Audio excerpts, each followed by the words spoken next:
Thanks for joining us, guys,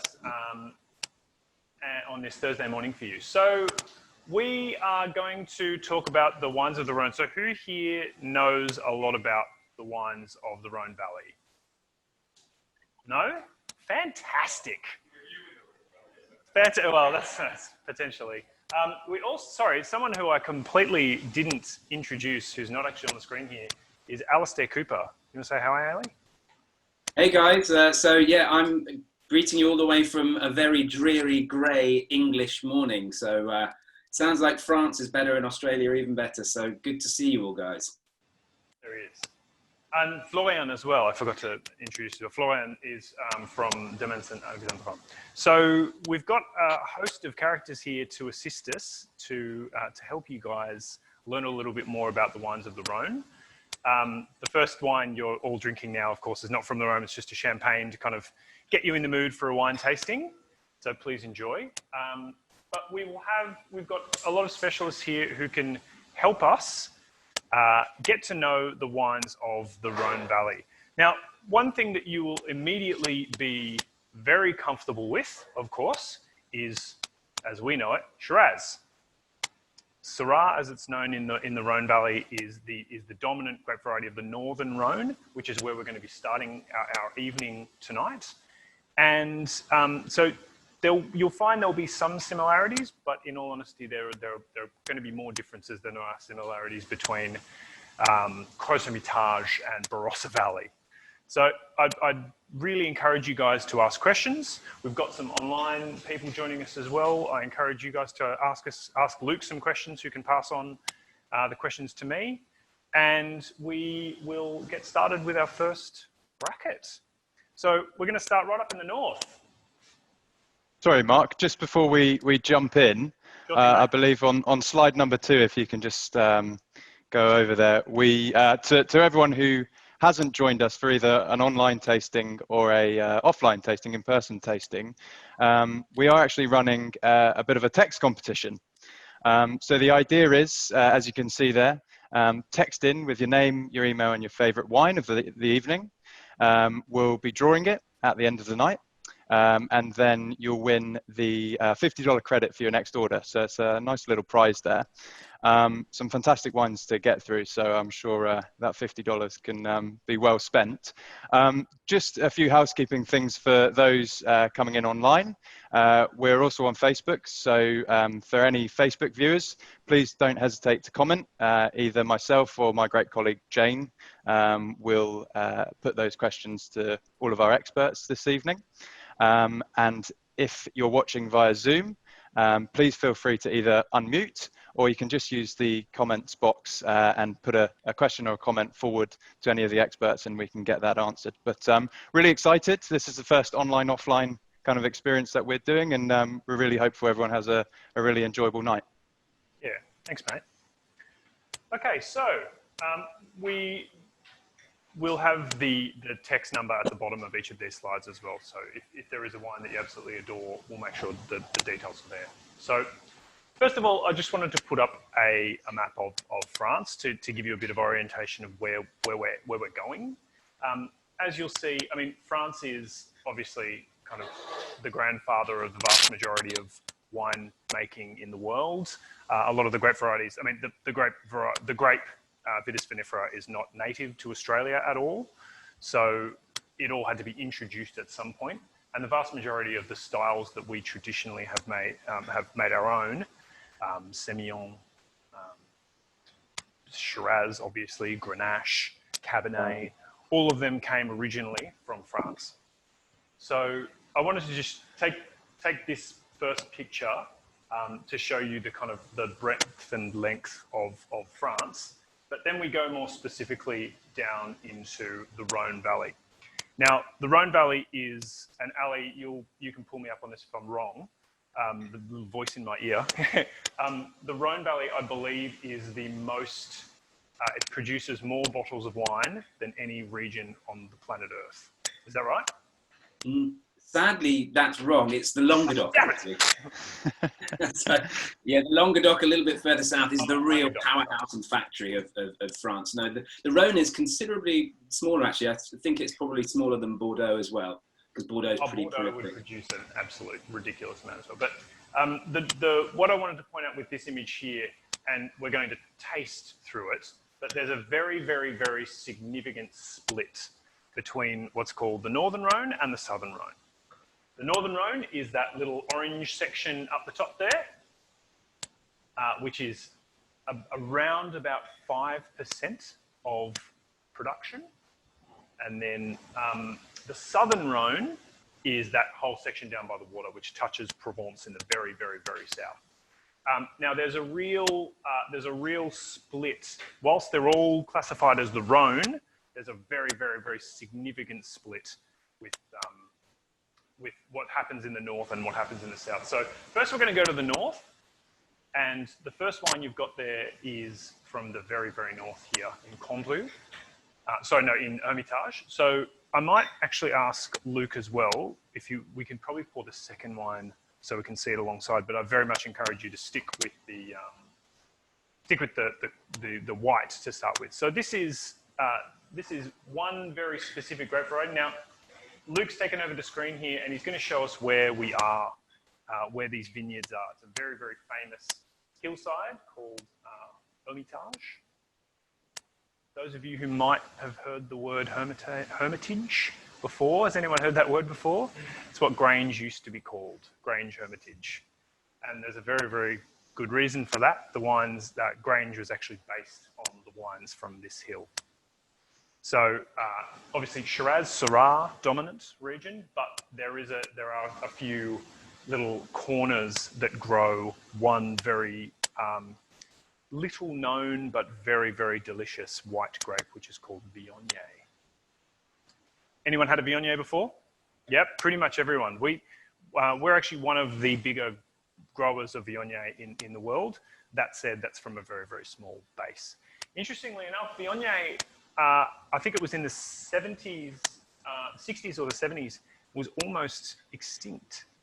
I think there were 23 hectares in the world of Viognier, and it was in one little place in Condrieu.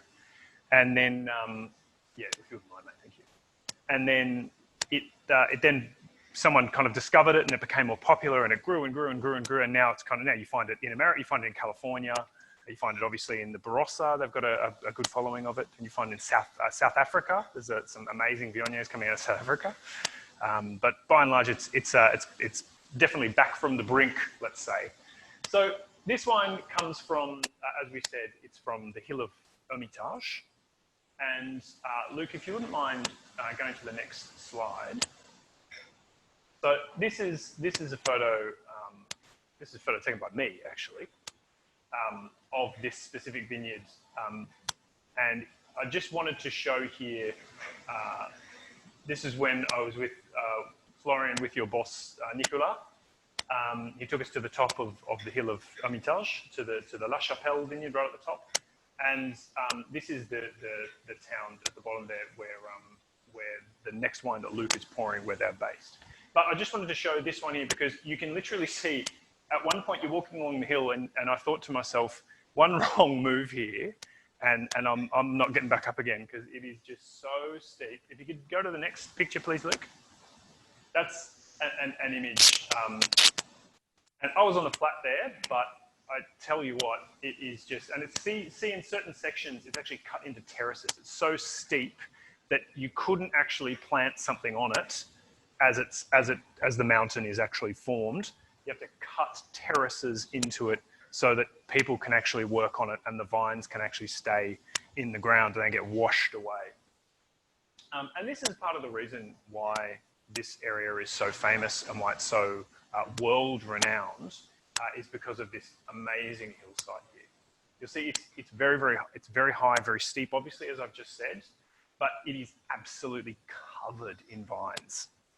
And every little corner of this hillside, this famous hillside, it's split into what are called lieux-dits, which are just little pockets that have been shown to give a slightly different flavour or grow slightly faster or slower or be suited to certain things. And this wine that we're trying now, this Viognier that we're drinking right now, is grown in one very specific pocket where Viognier succeeds better than Syrah. So the white is more successful than the red, which is on the hill of Hermitage very, very, very rare. So an amazing, this is a fantastic picture we've got here. Thank you, Luke. Again, these are all Syrah vines. Very interestingly, they grow them in a really, really unique way. Basically, they stick a pole into the ground and they wrap the vine around it, and the vine just grows around and around, and then they just trim them all back in the winter until they're kind of just this one long cane stuck on a post, and then they kind of bushel out, and then they harvest them, and then they just go in, out, in, out. Yeah.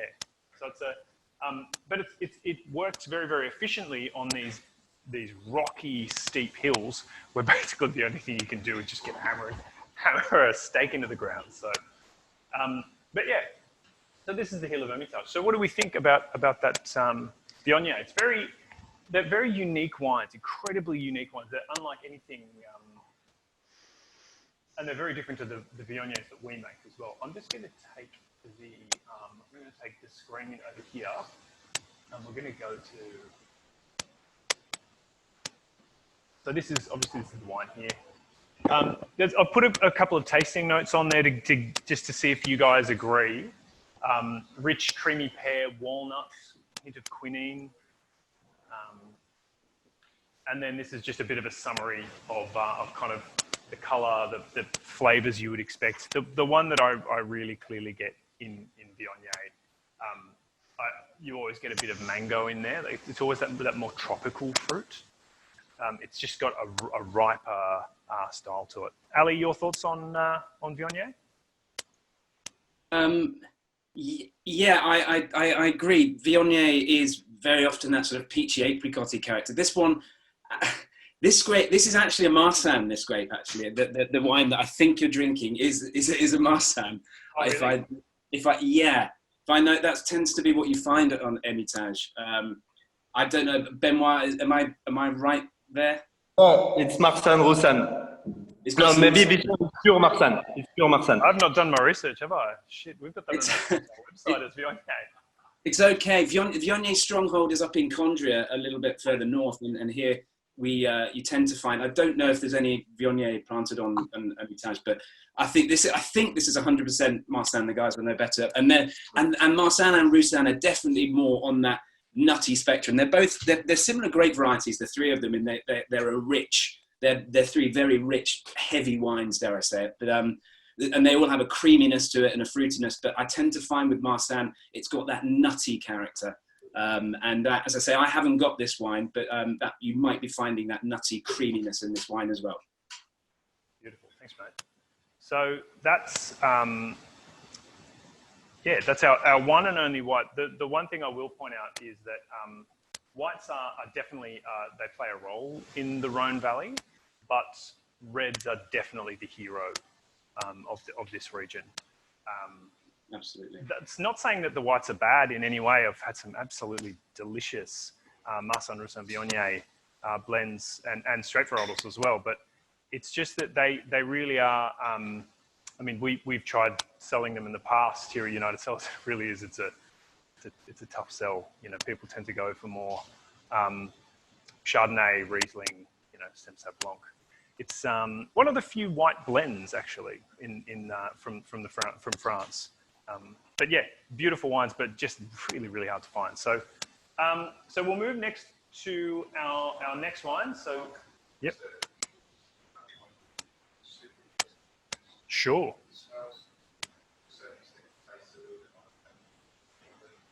Yep.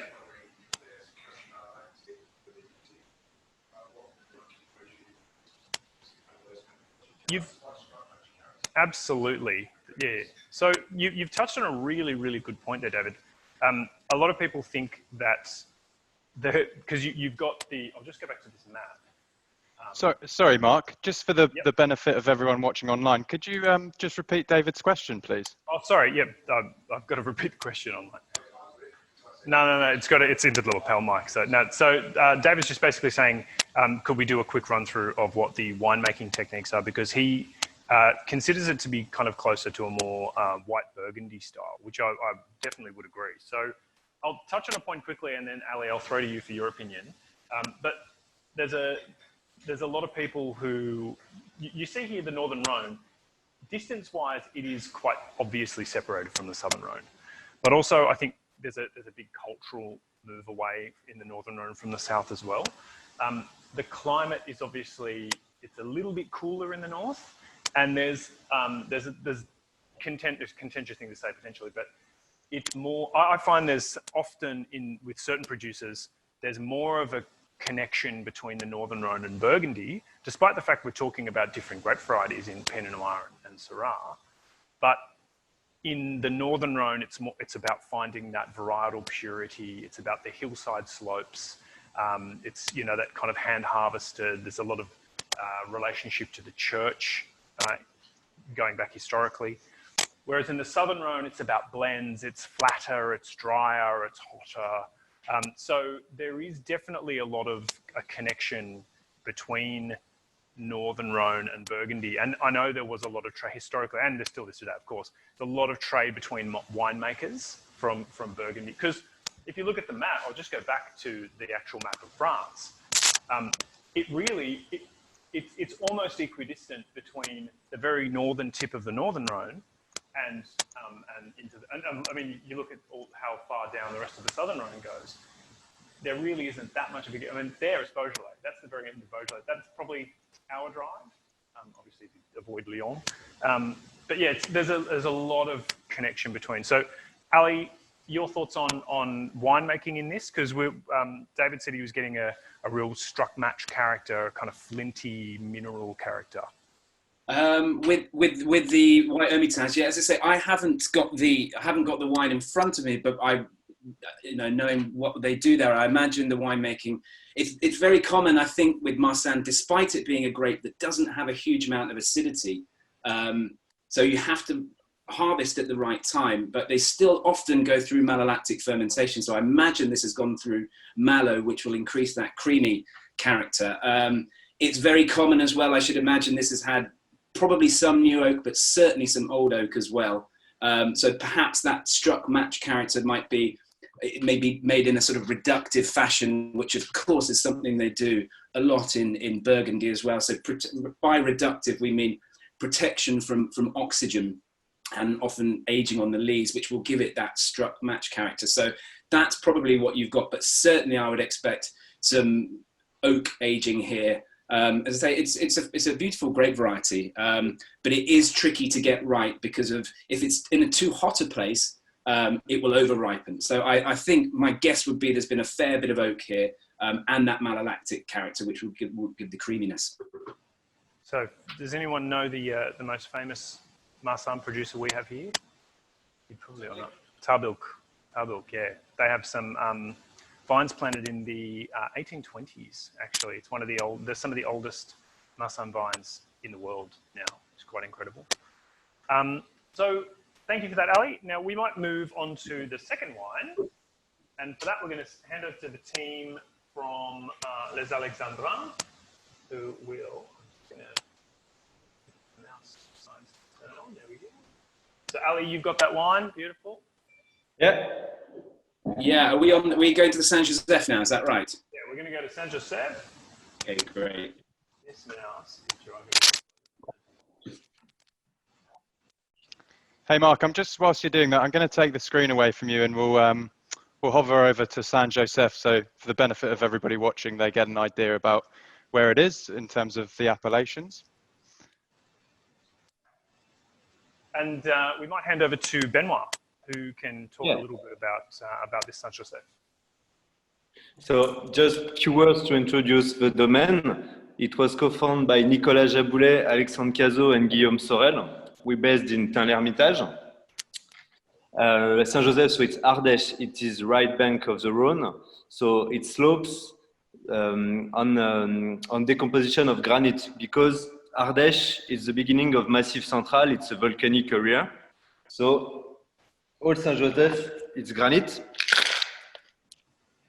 It's steep, very rocky terroir, and this particular cuvée is made on a northeast exposed terroir. It's the one we pick when we finish the harvest.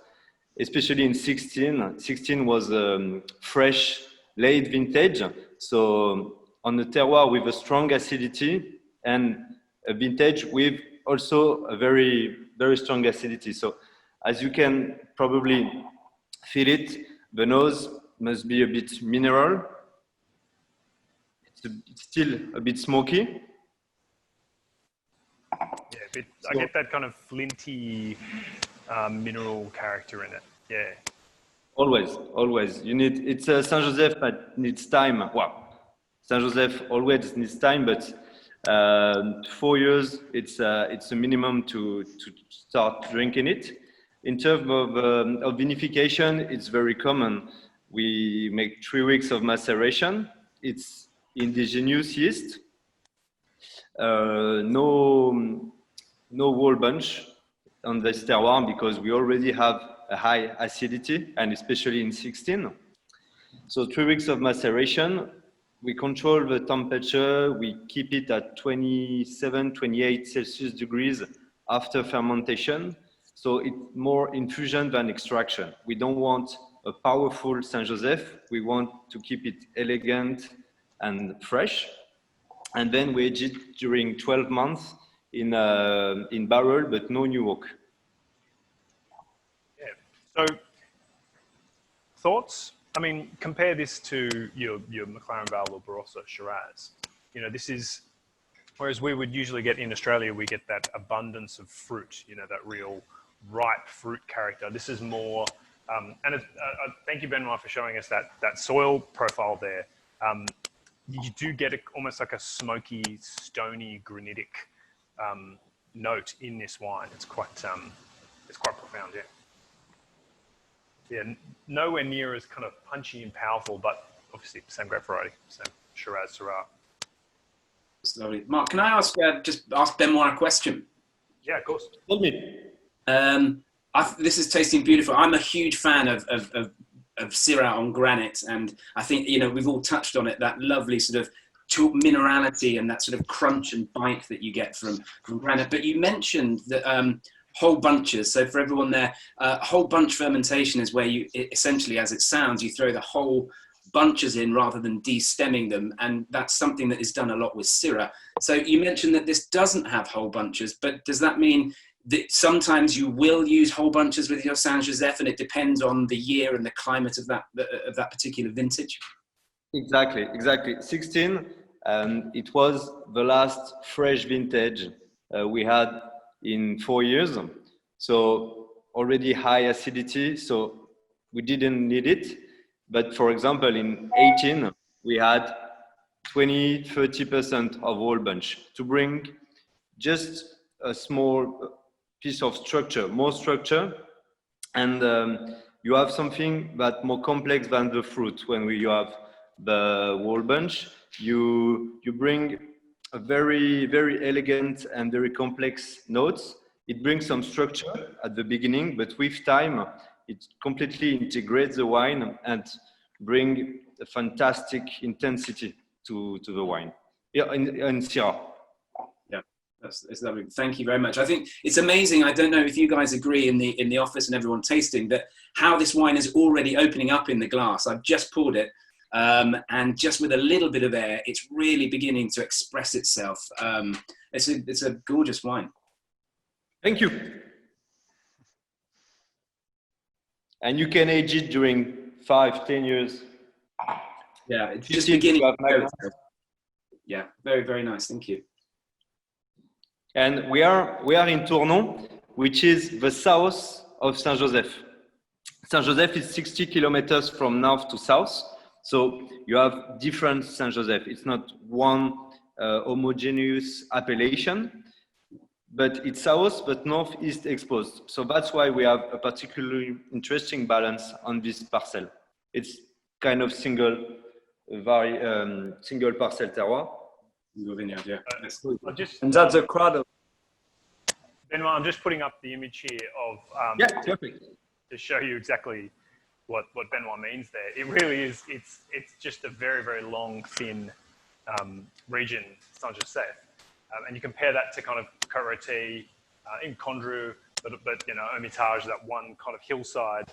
it really is quite stretched out over a long place, and that would have a lot of different nooks and crannies, a lot of different soil types, subsoils, topsoils, and some places would be sheltered from the wind, some would be exposed. So you'd really have to kind of pick and choose where you wanted to harvest your grapes to get a wine as fine as this. Because there are some much less expensive, much cheaper versions of Saint Joseph that you can find out in the market, but it might be from kind of a little bit further back. Mark, just to jump in there, we've had a comment from Anthony, so thanks, Anthony, that I'd like to potentially put towards the experts. He said he's a lover of Cornas. Typically, how would a Saint Joseph compare? To Cornas? Yes. Are you asking me or? Yeah, Benoit, yes. Well, Cornas, it's a bit more south. It's an amphitheater of granite, so it's a bit more hidden from the wind. It's a bit more hot, more dry. And Cornas, you have two Cornas. You have Cornas in altitude in Saint-Pierre that you pick very late with very strong acidity. And the Cornas in Les Murets, just in the village, more hot, more rich, more south in the expression of the Syrah. Well, Laurent will tell you more about the Cornas after with the one from Michelin. We're actually going to be tasting one in the next bracket, so we can talk a lot more about it. But yeah, Saint Joseph, you have many different Saint Joseph. The one from the north are really close to some Côte Rôtie, very fresh, very delicate, very floral. Here we are on the south Saint Joseph, so you can feel there is a nice structure, tension, but also a very interesting elegance. And it's you also start. Fruit is coming now. It's more dark fruits. And it's just a bit not animal, but you have this more wild notes. No, usually Cornas have more wild notes than Saint Joseph. Saint Joseph have a bit more fruits. Perfect. Thank you. Fantastic. Merci, Benoit. Okay, so we're going to pour our next bracket now. Now, this is 3 wines. This is kind of a specific producer that we're going to be talking about. And it's 3 wines all made at the same place by the same producer, but from 3 quite different terroirs and regions. So we're going to hand across from Benoit. Thank you so much for that, Benoit. My pleasure. And we're going to hand across to Laurent, who's going to talk us through the 3 wines that we're going to be trying next. So just a few words about the winery. Actually, we are one of the oldest winery in Crozes-Hermitage appellation. We built the winery in 1961, and we quit the cooperative of Hermitage to make our own wines. So our main production is Crozes-Hermitage, but we also produce Saint Joseph, Cornas, and a bit of Hermitage, but a little bit. And we are going to test our Crozes-Hermitage, our specific one, and our Cornas. Just to situate all the cuvées, we start with La Chasselière. It is our main cuvée of Crozes-Hermitage, and after you have 2 single vineyards called Terre d'Ars, and it's very specific regarding each appellation. So we start with Chasselière, that's it? Yep, Chasselière will be in your left glass. Great. So Chasselière is only old vines, more than 35 years old, and it's pretty traditional winemaking with 21 days of maturation and only 12 months in oak. But we don't want to use new oak to just keep the freshness and the fruit and don't have oaky taste in the bouquet of aromas. Regarding the terroir, it's on traditional terroir of, not the main terroir, but very famous terroir of Crozes-Hermitage, which is Les Chassis, and it's chalky clay with pebbles. with a lot of pebbles. So looks like a bit like the southern part of Rhone Valley, like Châteauneuf-du-Pape, because it depends each one, but you have a lot of round pebbles that brings the warm weather of the summer and keeps the ripeness of the fruits. So it's pretty ripe, strong, and that gives full-bodied wines you can age and you can enjoy in the use. As for Saint Joseph from Benoit, we distilled all in 16 because, as he said, 16 was naturally well balanced with good acidity and freshness. The weather was cooler during the harvest, so like that we can work on the fruit and the strength of the wine. Okay, so as you'll see on the list, so yeah, we're pouring left to right, top to bottom, obviously, in this one. So the Le Chasselier is in your left glass. This is kind of like this, what we call kind of the introduction to the region of Crozes-Hermitage, and it's priced accordingly, of course. But we think dollar for dollar, it really does it does definitely perform. And then we've got the sorry, mate. Sorry. And the terroir of Crozes-Hermitage is flatter than Saint Joseph or Cornas, for example. So that often gives a certain strength and a lot of fruit, more fruity but less spicy notes than Saint Joseph or Cornas. Yeah, we get and I get a real, again, when we're talking about the wines of the Rhone, I always tend to be talking, especially talking about the Syrah from this area, you're talking less about fruit characters. And I always find myself talking about like stone and earth and yeah, and definitely savory. And Crozes-Hermitage, it's definitely got that, I get that real clear pepper note to it that is consistent within Syrah and Shiraz. No matter where you grow it, you always get pepper. But here, it's more of that, it's more like cracked white pepper than what you get in Australia, which is that real rich olive and black pepper. So, I think if I'm just going to say something, I think on the first one, the La Chasselière, there's a real vibrancy of sort of violet and blueberry fruit as well. So you get that really, almost like a blueberry compote. There's a creamy lactic character, but that other thing, there's a lot of meatiness, I would say. I haven't tasted the Terre d'Ars, the second Crozes-Hermitage. That for me is far denser and meatier, but La Chasselière is that really vibrant blue, violety floral character that's coming through. But that meaty thing comes through as well towards the end of that wine. And that's what I love about Crozes-Hermitage, is that vibrancy of fruit. And they're really coming through, especially in the first one here. Thanks, Ali. So, Laurent, if you could maybe run us through the next wine. So next, in your middle glass there, we've got the Crozes-Hermitage, the Terre d'Ars. So Terre d'Ars is, for Crozes-Hermitage, a specific terroir, a single vineyard just behind the Hermitage Hill, called Les Terres Blanches de l'Arnage. It's a famous one just because it's better if you. And I mean, look at, because it's. Sorry to interrupt you, Laurent, but I mean, just this image here that we've got on our Google Maps here, it's just absolutely incredible. You see where it is. It looks like it's in the middle of nowhere.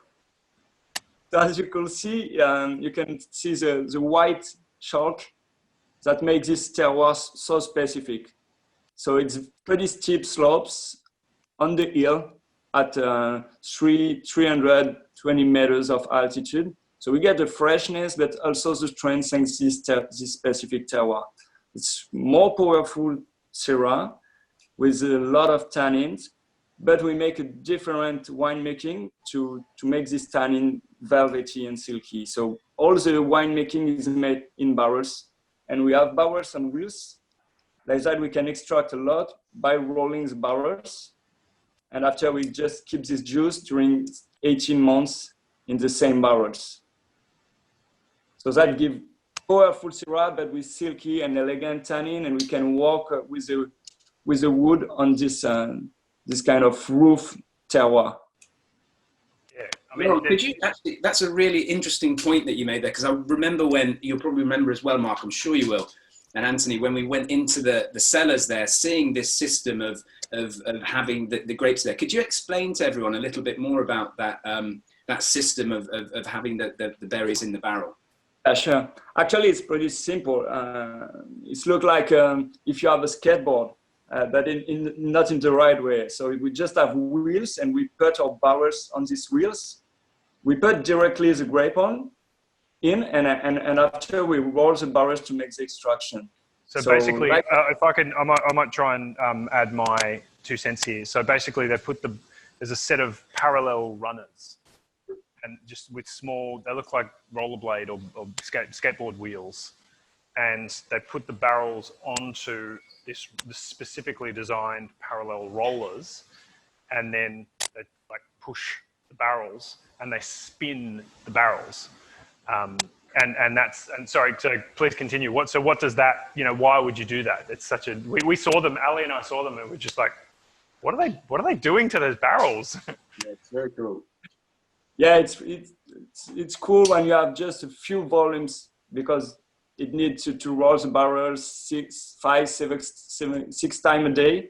It depends the fermenting period, but it's a lot of work. So it's pretty cool for the small terroir and single vineyard wines. And like that, you can extract a lot of perfume, a lot of aromas, but without to have this kind of roof tannins, and have very elegant wine and precise and aromatic. Yeah. So it's kind of, yeah, I remember we had the conversation when we were there, but it's basically, it's like kind of being rough with the grapes. They've come from this incredibly hard, rocky, hostile territory, and you've got to beat the niceness out of them. You got to be really rough with them. So, but it's just, I mean, it's a common factor that some of the best wines in the world are made from vineyards that are poor, where the vines really, really have to struggle. When they struggle, they tend to give forth the best possible fruit, which makes the best wine, obviously. So if I mean, just have a think of this. You look over here, where literally nothing has grown because it is just bare white rock, like bedrock, basically. And that's the soil across here, right at the top of the hill, is very poor. It's really just, there's not a lot going on there. So to kind of hew into this forest and create this vineyard that creates these amazing wines, it's very, very, very incredible. 100% Syrah.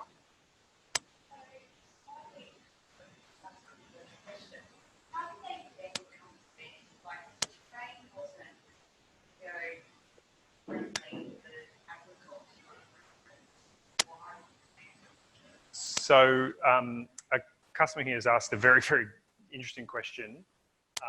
I'll try and answer what I think, but then I'll throw it to the winemakers as well. The question was basically why? Why? Like, how did you discover that these areas are the best areas for making the best wines? And I think from my studies, I would say that the answer is because grapes are the only things that will grow there.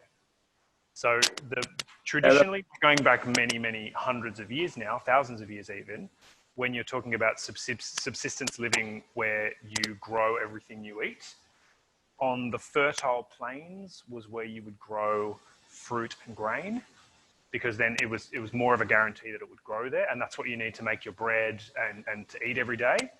And then up on the hillsides, grain wouldn't grow, but the weed, that is the grapevine, somehow manages to survive. And I don't know whether it was a coincidence or whether it was a form of evolution, but the grapes that survived were the best ones that were suited to these terrible rocky terrains. So they became kind of specialists and the best grapes have become specialists at growing and putting out the best wines in the toughest possible conditions. So that would be my answer from a historical perspective. Florian or Laurent, sorry, would you have any input on that? Sorry, I don't hear you. Well, basically, I think one question that I would have is how long have you had that vineyard there? On Terre d'Ars, Yes. for this vineyard, since 1988. 88. We get this, yeah. We planted this terroir in 1988. And you guys were the first ones to plant in that area, is that right? Yeah, that's it. And just up to the terroirs, they are going to plant a lot just because we try to get the freshness because of global warming, the weather is warmer and warmer year after year, and we try to get some terroir in altitude to get the same balance than you can feel on 16. It's pretty different 9 with 19 and 18 too. That's a fantastic point as well. I mean, going higher up the slope means that you don't, because on the flatlands it tends to be much more baking hot, whereas up in the higher sides you'll get more breezes. Also, when you're surrounded by a forest, there tends to be a higher level of cooler humidity. Whereas if it's just scarce, just bare land, it tends to kind of, the humidity cooks off. So yeah, so that is another potential reason why. So yeah, thank you for that question. Finally, can I just take that a little bit further? Just yeah, ask of course, again, because I thought that was really interesting, Laurent. That area that hadn't been planted until 1988. Do you think, Benoit and Laurent, do you guys think that there are still undiscovered, unplanted great terroirs in the Northern Rhone? Sure, are sure. there? Yeah. Actually, I have. Sorry, Benoit, but just a word, because for Saint Joseph, for example, we are going to lose the appellation just because we are too high in altitude. Because it was old laws and old decrees from 1980. And now a lot of people look at the altitude terroir. So we are going to plant totally different style and look at the north exposure too to get balance, and it's changed a lot, I think. Great. Yeah, there is also I'm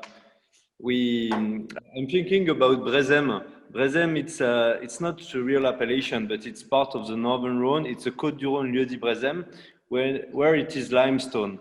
And limestone, it's less dry. You know, you keep more water, so you don't have this problem of very low acidity on Syrah. So we believe a lot in this appellation, Brezem, which is the south of Northern Rhone. It's close to Valence. And we have Syrah with a fantastic balance, maybe where few years ago it was a bit unripe and a bit too fresh, too acid. Now we have very, very delicate and beautiful Syrah. But I agree with Laurent, we need to plant more things north exposed, and maybe a bit more in altitude. So high in Cornas, high in Saint Joseph, and maybe the same in the north. That's very, very interesting. Thank you for your feedback, guys. That's so interesting because in Australia we're having so much the opposite. we're going in exactly the opposite direction. You know, planting in Tasmania, Adelaide Hills, Geelong, going higher into the mountains to find cooler and cooler and cooler places rather than being on the baking flatlands. That's cool. That's so our exactly right. So Dab's just said that our version of hot is definitely not what the France version of hot, and cool is not cool. So that's a very, very good point. But what I would say is that in Australia, we never struggle for ripeness. It's the opposite. We have to balance that ripeness. We have to try and maintain acidity. Whereas in France, the Northern Rhone, not as much, but as you go further north, Burgundy, Chablis, Champagne, further north and north and north, and all throughout Germany, ripeness is kind of like what you are trying for with every ounce, every second of every day is what you're trying for. which is kind of anathema to what we're kind of just like, shade the plants, stop. So that's very, very interesting that in the Northern Rhone here, that they're having to kind of do what we like, trying to seek out those kind of cooler spots as what we're trying to do here in Australia. Yeah. Thank you for that, guys. Now, Laurent, we're going to move on to the third of your wines, to the Cornas. Cornas. And we're going to go on map here. So right down in the south is Cornas. Yeah, Cornas is the southern part of the Northern Rhone. And as Benoit said, it's quite of warmer regarding all the other terroir. It's just in front of Valence, and it's a very, very, very, very specific terroir. You can find only red wines on the appellation, and the appellation is delimited by the village border. So that makes a very small appellation. There is something around 120 hectares.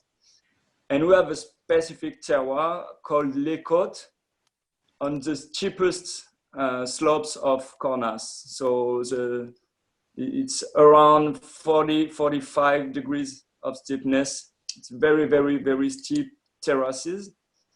And that gives powerful Cornas. And we try to work on the fruit and to make it easier to drink in the use, because Cornas is used to drink after 10 years, and it's sometimes now too long to wait.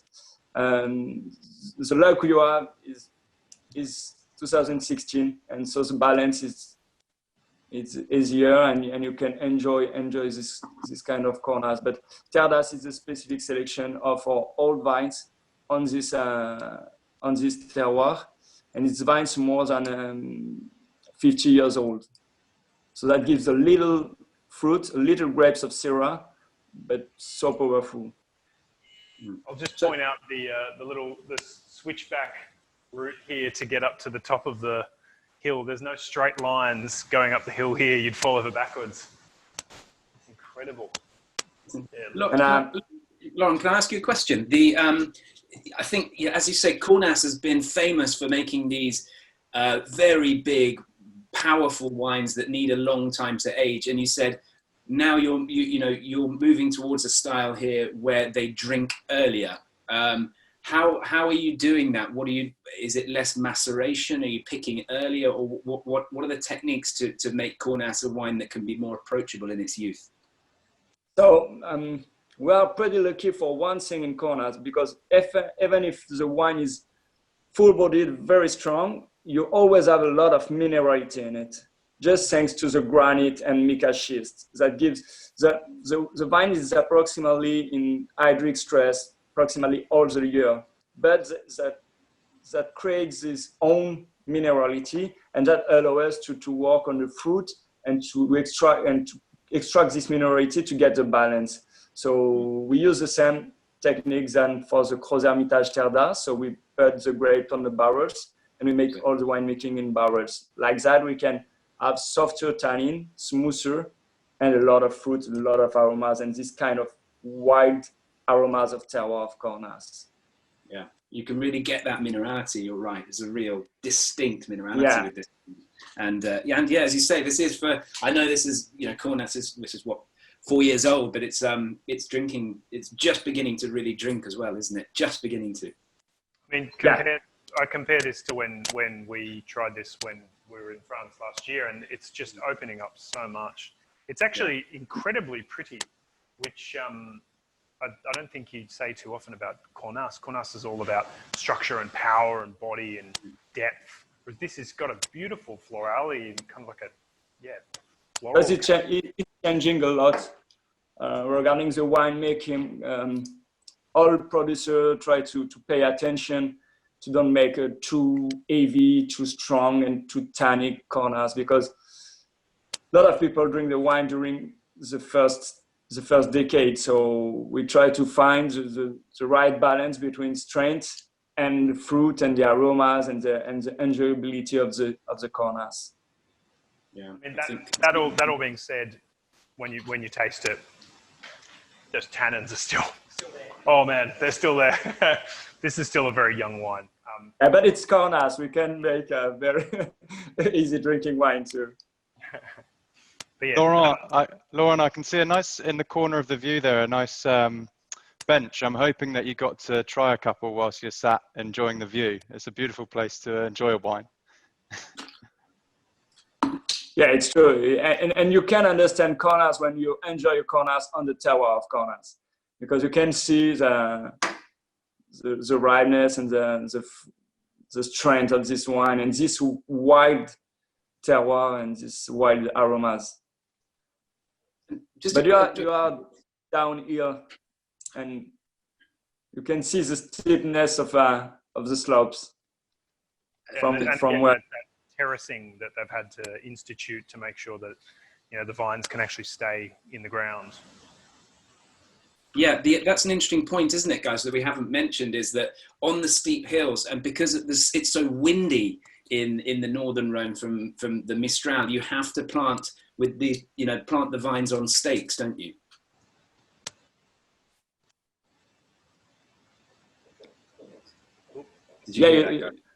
Yeah. Well, because of the wind. So when you're on the hills, it's a very different trellising system that's used in the vineyards because of the wind. Yeah, with the Shala. Yeah. And because the steepness too, because we can plant with regulate planting system with all the. Fantastic. And Kaunas is specific with the wind too, because it's very, very dry, because it's an amphitheater, so the wind is just drying the vines on a pretty dry terroir and acid soil. So that allows us to make these trend wines. One of the things I love about Kaunas is that you can still taste it for a long time after. Still going. Question?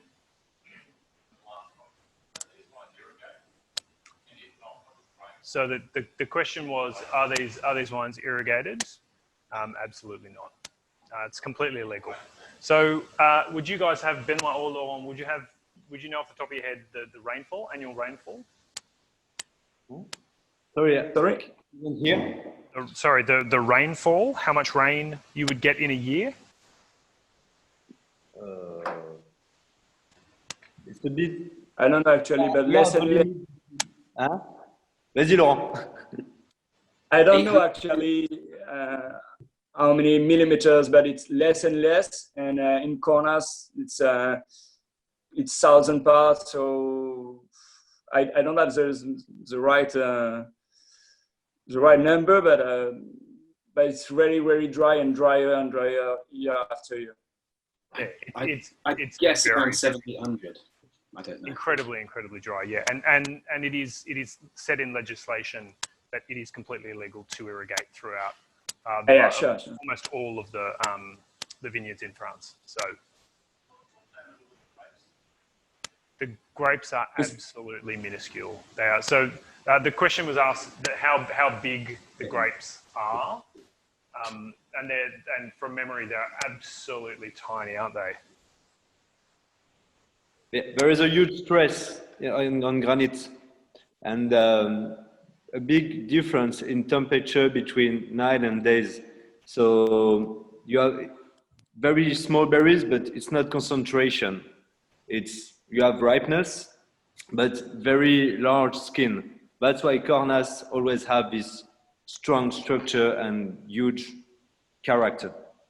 Yeah. So even though they are very, very small, when you break them, there's just next to no juice in them. It's just all kind of skin. Yeah. So thank you very much for that, guys. We are actually going to go down into. We're going to cross the border and go into the south now.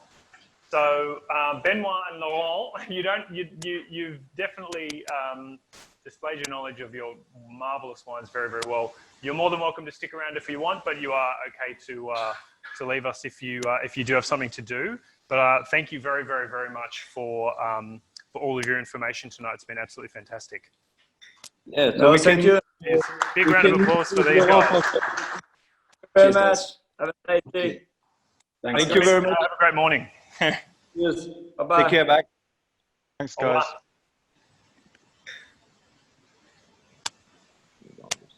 Okay, so we will move into the south. So, Luke, I'm just going to take over the screen from you now, mate. And we're going to move to the south. So, so now we go into the southern Rhone. So we cross into an area where we're going from a thin. So I'm just going to go back to the main map again, actually, just quickly, because I wanted to point something out. You can see obviously that there's obviously one of the main differences you can see in this image is the fact that the northern Rhone is very, very thin, whereas the southern Rhone is kind of wide, right? Now that's not just for fun. It's because there are a huge number of mountains that exist on the east and west of the northern Rhone section. Those huge granite mountains that basically you can grow grapes on them. So that's kind of funneled the grape growing into these little V shape, and you've got the Rhone River at the base of it. But then when you come down into the southern Rhone, those mountains kind of peter out, and it kind of flattens out into this wide valley, and the Rhone splits off into multiple tributaries, and you get a much flatter, wider area that you can grow grapes in. Now that obviously changes. That's a change of what they would call the terroir, and it also changes the grape varieties that become dominant in the wines down there. So the first one we're trying is a Côte de Rhone. Now Côte de Rhone is obviously. There we go. Took a second then. Côte de Rhone is a kind of a catch-all, and it's a you can get a whole different variety of Côte de Rhones, from absolute bog standard, very, very cheap, to very, very, very nice. And it all depends on where you get the fruit from. So I'll go back to this map. And this whole area of the southern Rhone is obviously, it's huge, as I was saying, it's absolutely enormous. And if you wanted to make a Côte de Rhone, you could take fruit from multiple different corners of the Rhone Valley, the southern Rhone. You could even take stuff from the northern Rhone if you wanted, blend it all together, and that would be a Côte de Rhone. Or you could do what these guys are doing, the guys that we're just about to try, Château La Neuf, and you could source it from one specific plot that is not classified as a higher rated appellation, but is still a very, very high quality village of Côte de Rhone. And that's what they've done here. So, Ali, your thoughts on Côte de Rhone? I know Côte de Rhone is it's a huge factor in the UK market. Is that still correct? Yeah, I would say it is big here. It's as you said yourself, it's quite hard to generalize. I mean, I would say there tend to be like the drinking, glugging wines that offer exceptional value for money. So blending, as you mentioned, is a key part in Côte de Rhone. It's a huge area, and it allows, much like with generic Bordeaux AOC, it allows producers to source grapes from different areas. And a lot of the time when you have the big producers that you may have heard of, Guigal, Chapoutier, Jaboulet, it allows them the opportunity to try and blend from all over the region and create a consistent product year on year. In Australia, I'm sure you all heard of the GSM blends, so the Grenache, Syrah, Vajra blends, which is essentially based on, as you see here, the wines from the Southern Rhone and Côte de Rhone. I think they offer some of the best value wines in the world, and that's why they are, big business in the UK. So we're just getting the pouring finished here. So in your left glass, you've got the Côte de Rhone, and then in your right glass, we've got the Châteauneuf du Pape. So we might look at these two together. because obviously same producer, and it's from a very, very, very similar region. And yeah, we'll look at them as a pair. So I just wanted to go to, Luke, would you mind taking over and taking us to the vineyard? Of course. So these guys are obviously, Châteauneuf have gone from boom to bust several times. They were one of the first wineries established in the Southern Rhone in 1570, so quite a while ago. And the official winery is built in 1736. So they're based, where their winery is based, is in almost the very centre of Châteauneuf-du-Pape. And Luke, if you wouldn't mind just zooming out a couple of frames. Thank you, mate. There's the town of Châteauneuf-du-Pape, and the region surrounding that is Châteauneuf-du-Pape. So Châteauneuf-du-Pape is obviously one of the most famous Southern Rhone appellations. It's one of the only ones that matches the Northern Rhone in price most years, and therefore it definitely matches it in quality as well. But where the Northern Rhone is about, granite soils and finesse and longevity, Châteauneuf-du-Pape is about power and volume, and it just really, really punchy. It's punchy wine. So these guys, Châteauneuf-du-Pape is known for very, very specific soil type.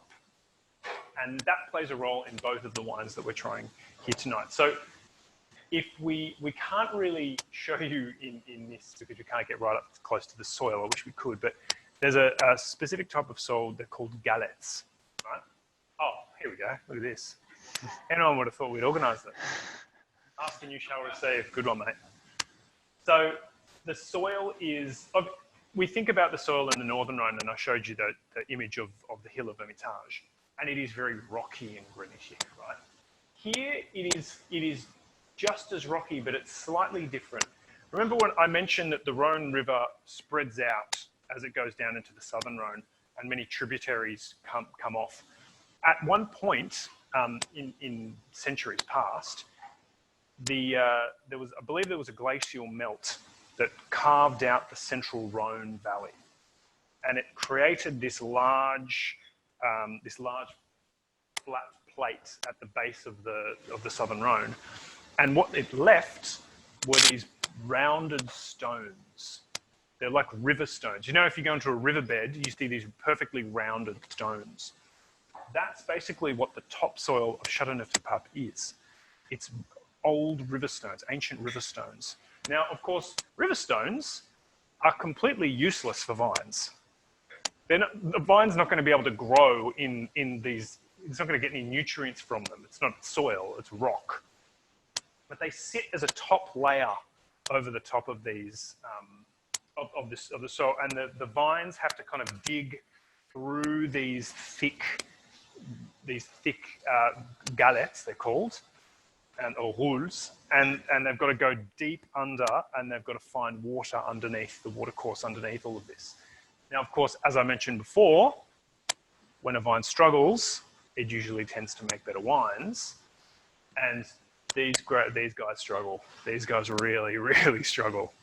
They suffer because this area here gets very, very hot. I received a message from a winemaker from this area. This was last year in late August or mid-August. And in Châteauneuf-du-Pape, it was 46 degrees.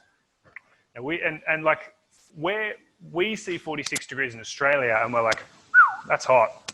But to have that here, and there was no rainfall, it was baking hot. So, and again, illegal to irrigate. Just have to rely on the water that falls from the sky. So it is a tough place to grow grapes. And the result is the Châteauneuf-du-Pape that you have in front of you. Yeah. So Ali, your feedback or questions? Yeah, of course.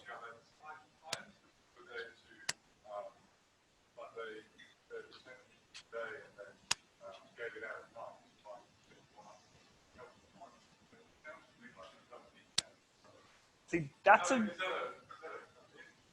it's not a myth at all, but it is a very, very good point. So the question was, Ali, if it doesn't need any heat, and I learned this as well when I was doing the WCT. I learned as well that part of the benefit of the galettes was that they hold heat and they kind of keep the vine warm overnight. Yeah. But the vines don't really need any more warmth.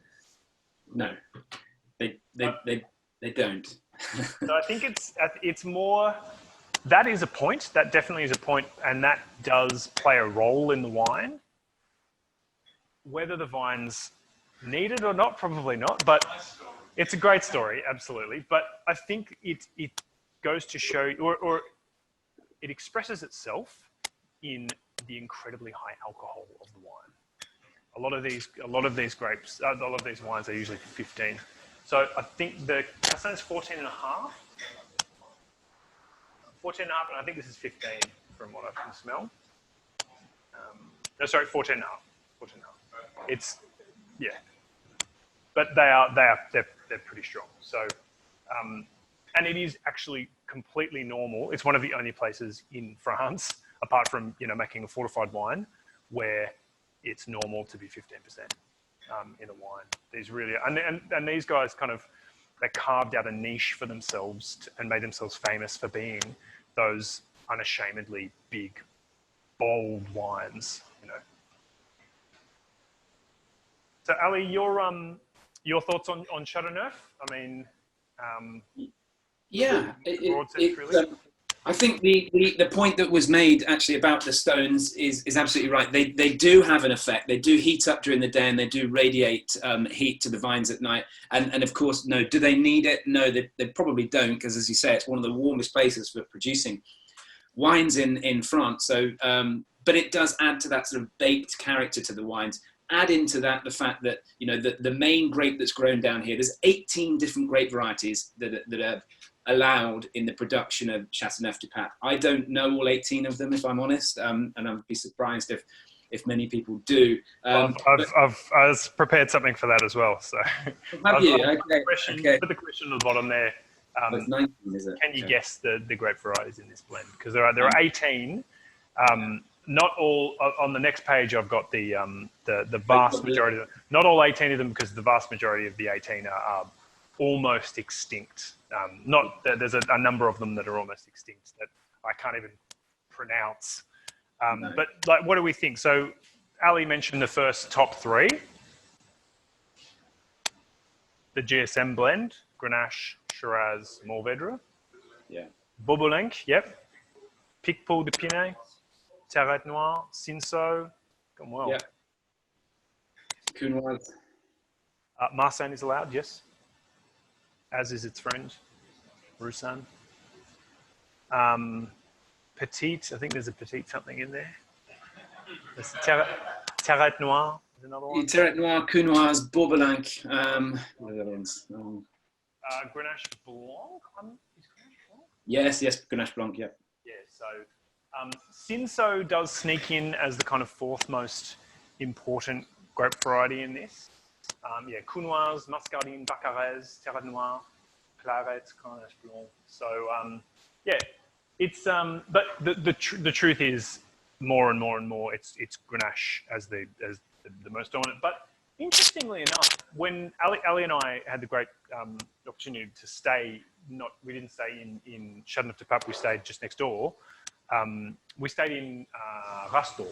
Is it Rastor where Alain Jomy is? Yeah. And we talked to a few winemakers, and they were actually saying that they're pulling out some of their older Grenache vines, and they're replacing them with, was it Cinsault or was it? It was Cinsault, and actually that's a really good point. And we're seeing this more globally as well, where people are using different grape varieties, and Cinsault, does extremely well in the baking heat of North Africa. So it is a grape variety that can really deal with with drought and heat. So there's more Cinsault being planted, and which I'm a huge fan of. I'm a massive Cinsault fan. It can produce some wonderful wine. So yeah, the winemakers are having to adapt there.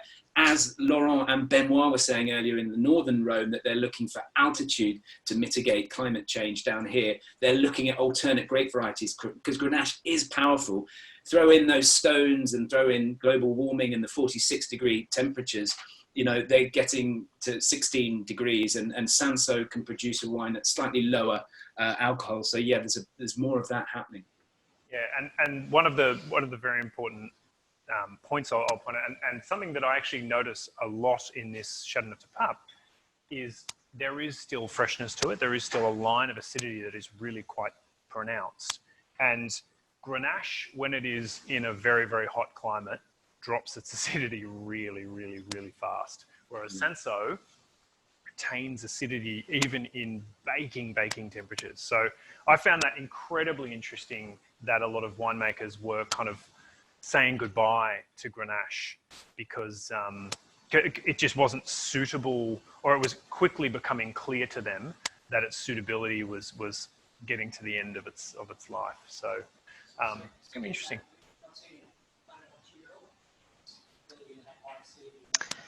That's a fantastic question. So Ali, that question was, do we see more, or should we see more Cinsault here? The answer is absolutely we should. Ali, you've got some fantastic stories about Cinsault in other New World locales. Yeah. Cinsault is actually one of my. I've written several articles. I've written one for Decanter, so you can probably go online and Google that. So there's a lot of great Cinsault to be found in Chile, of all places, as well as in South Africa. And you'll find it in Lebanon as well. In the great wines of Chateauneuf, Cinsault does well because it's capable of dealing with this heat. So in Chile, you know, we think of Chile and you think of Carmenère, Cabernet Sauvignon, Merlot maybe, and Sauvignon Blanc. But down in an area, actually, I wrote my Master of Wine dissertation on a particular area in the south of Chile called Itata, where there is a huge amount of Cinsault planted down there, and it can produce some, you know, world-class wines. I really do think it would be suited to the warmer areas of Australia as well. So I'd love to see more in Barossa, in McLaren Vale. And I think it probably, if it's not, people aren't doing that, they really ought to look at it because of its amazing capacity, as Mark said, to retain acidity, but also thrive in drought conditions. And as well, you know, being planted as in Australia, you can plant it on its own roots. That as well adds to the longevity of the planting, and yeah, it's a very deep rooting variety as well. So yeah, I'd love to see more Cinsault planted. It's a very pretty variety. There definitely are plantings in Australia, and they are definitely growing. I know of a handful. So Steve Pannell in the McLaren Vale. He's been doing a few trials with Cinsault. Spinifex Pete Shell from Spinifex. Now he makes a very famous rosé. 50% of his rosé will be next year. 50% will be Cinsault. So he's really doubling down on Cinsault as the key grape variety. So that was a Pete Shell from Spinifex wines, in the Barossa. So again, you know, Barossa, McLaren Vale, you're looking at relatively flat, hot baking temperatures, dry as dry can be. So it's interesting you should bring up Pete's wines, because I've had a couple of quite fun nights with Pete actually back many years ago, and he's producing, I would say, some of the most elegant wines from the Barossa, and he's really manages to capture acidity in his wines, whether it's through the use of Cinsault. Can't quite work out how he does it, but they really are, for me, some of the most elegant expressions of Barossa. But he spent a lot of time in the Rhone Valley and in Languedoc as well. So yeah, they're definitely wines to look out for, guys, if you haven't tasted them. I can give you a little insight to that. I was asking him a very, very similar question as to how he retains the acidity in a lot of his wines, and he actually harvests a small percentage of the fruit about 3 weeks early when it's not ripe in any way. and That's then right. he puts that in the fridge, and then when the rest comes in, he just blends it all together, and it just adds this natural citric acid into the wine, which is quite I mean, if you did that wrong, your wine would be undrinkable. But if you do it correctly, then you can keep that acidity. So yeah, You do it very well. side point. Mark, just if you could move the slide on. Obviously, we've tried the 7 wines tonight. So we've got a couple of texts, but we'd love to see more. So we're going to keep that open for the next 10 minutes or so. I'm going to throw to Jane, because she's got a question that's come off the Facebook feed. So for Mark and Ellie, when it comes to some of these varietals that we're talking about, I know we just spoke about how Cinsault should be grown more widely in Australia. Obviously, we do have a little bit of Marsanne Roussanne here. How come we don't see more of some of these varietals in Australia when it would be so well suited? I know we have the GSMs, but outside of that. I could give you my answer, which is a bit of a lazy answer. They're very hard to sell. They're very hard to sell in any mass volume. Chardonnay, Riesling, Sauvignon Blanc, people know those grape varieties and they sell quite well. And there's a lot of winemakers out there, honestly, that are of the opinion that if it ain't broke, don't fix it. So, you know, don't don't push the dial too hard, you know. So that's not a romantic answer, but that's more of a realist answer. Ali, your side? I think there's certainly an aspect of that, and actually, ironically, you know, I know that in Australia, Shiraz sells amazingly well. Shiraz is not difficult for you guys to sell, but globally, actually, Syrah or Shiraz is not easy to sell. I'm actually currently writing an article on Syrah for Jancis Robinson and about the commercial difficulties of Syrah. A lot of producers in Chile, South Africa, other New World producing countries struggle to sell Syrah. So that for you guys in Australia, it's probably hard to understand, but it's not commercially very easy. And I think Mark's very, very correct with that. Selling sort of more obscure varieties is difficult. But I think actually we are seeing more of these great varieties planted in Australia. I think they are coming, as we've said, you know, Steve's planting Cinsault. But again, yeah, the you know, wine is a business, and I think the commercials play a really large factor in what people plant and how you can market it. So I'd agree very, very much with Mark. So sorry, we did have another question in the room here. Vintage variation. Sorry, you're right. So there was a question on vintage variation. So 2015 across the majority of France was considered to be a very, very high quality vintage. I know both Bordeaux and Burgundy had exceptional vintages in 2015. Abundant sunshine, not too much frost, a little bit of rain at the right times, and I'm pretty sure it was quite similar in the Rhone Valley. So 2015 was rated as a very, very high quality. 2017 was a little bit more patchy. 2017 was a very, very hot year. So you kind of have to pick. It was those who... It's getting very, very interesting in Europe. I was living in Europe when the famed 2003 vintage came around. 2003 vintage was, at the time, the hottest vintage on record. And people just legitimately just didn't know what to do. They were just gobsmacked by what was happening. The ripeness of the fruit was just indescribable. Overnight, it was jumping up by alcohol. It was just incredible how fast it was going, and no one knew what to do. But then, well, they actually allowed in 2003. You know, we've touched on tonight the fact that in France you can't irrigate the vines. In 2003, they gave special dispensation to producers, I think from Bordeaux further south, to actually irrigate their vines because it was so insanely hot.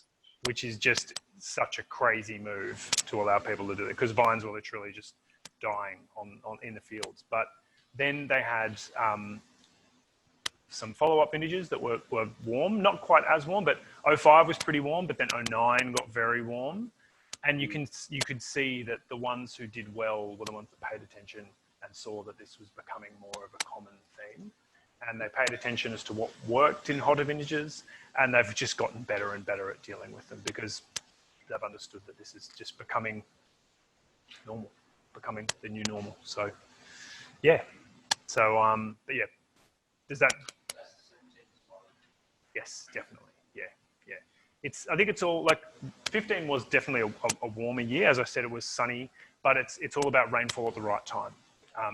They have these kind of spring rains where it just tops up the heavy winter rains, and then a little bit of spring rain, and then at the end of the season, a little bit of rain that kind of freshens the vine up and keeps it going that last little bit to get the last bit of complexity and power. So, yeah. So that is the Rhone in 8 wines. That we could obviously go for hours longer. There are a lot more different wines to uncover, but hopefully you guys have got a fairly decent idea of what we're talking about now. I hope you learned a few things here tonight, and I hope you had some lovely wine. I hope you enjoyed some of these wines. Luke or Jane, any more questions we've got coming in now? That's everything from me. I'm not sure about Jane. Everything from me as well. Thanks, Mark. Beautiful. Fantastic. So has everyone got their text in? We might draw this final. I'll hand the screen over to you there, Luke. Yep, I'll just do one more refresh of the inbox. Thanks to everybody who texted in. Brilliant. We've got the wicked wheel of wine coming, have we? Exactly right. Yeah.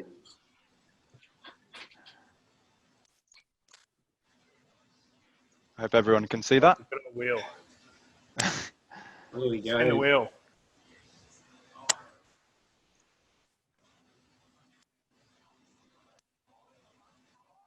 Peter. Yes, Peter. Ah. Well done, Peter. Very good. Very good. $50. Very, very well done. Okay, so that's us. Any further questions? I know we covered a lot there tonight. We covered a lot of distance. Anything I missed? Anything you need to know? Any burning questions?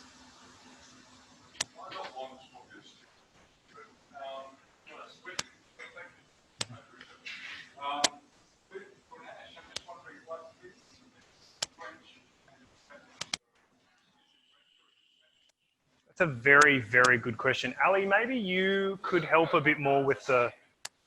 No, so the gentleman has asked the question because you've got Grenache and you've got Garnacha, which is the Spanish, but it's the same grape, obviously.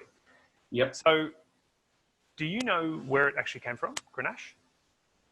That's a good question. I believe, actually, I think it is Spanish in origin. Do you know what? I don't know, but if you bear with me, my laptop is actually sitting on this very useful book, which I will put down here, which is Jancis Robinson's Grape book. So if you bear with me. This is a great book. This is shameless plug. Well, I do work for Jancis, but let me have a look in here, and also written by Julia Harding and Jose Viemos, my good friends as well. So let's have a look at Grenache, and we should be able to. If you haven't got this book, get it. It's wonderful. It's an amazing. That is a plug. That is an absolute plug.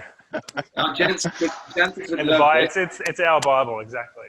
Let me see. Grenache. So here we go. Grenache Noir C. Garnacha. That's telling me something already that it's. Yeah, you can see it spread in the Old World. You can definitely see it spread from kind of that northern central Spain through the base of the Mediterranean and. Okay, here we are. So the origins and parentage are dealt with together. Blah, blah, blah. Garnacha is an old variety that has undergone several mutations affecting berry colour. Blah blah blah blah blah.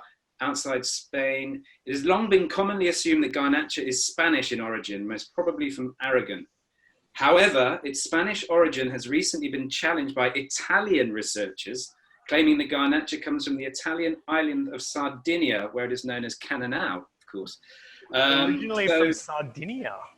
Yeah, where you find Cannonau, which is the other name for there. So they don't. I think summarising it, I mean, there's about 4 pages on it. To summarise, I think I won't read it all out to you because it's quite in depth. But either Spanish or Sardinian, or it says here though, from the genetic point of view, Spain appears to be the birthplace of Grenache, and then it is. So there we go. Either Spain in Aragon or in Sardinia. So yeah, get this book and you'll be able to read more about it.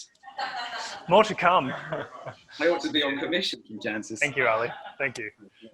No, very, very good question. Very good question. It's not a bad question at all. Very good question. But it is very, very hard because we can only track the genetics back so far, and then as the grape, because it breeds asexually, so that means it mutates rapidly. Hence the number of different grape varieties we have in the world. So it's very hard to see. Well, yes, but it also means it's hard to see where Grenache started, if you know what I mean. It's like, you know, where did it become officially Grenache, and when did that mutation occur? But yeah, a good question nonetheless. So anyone else? I think that covers us. Thank you everyone for coming. It was great to see everyone face to face. It was great. Great to see you all. Ali, thank you so much, mate. Thanks for all your info. No, well, thank you, and it's great to.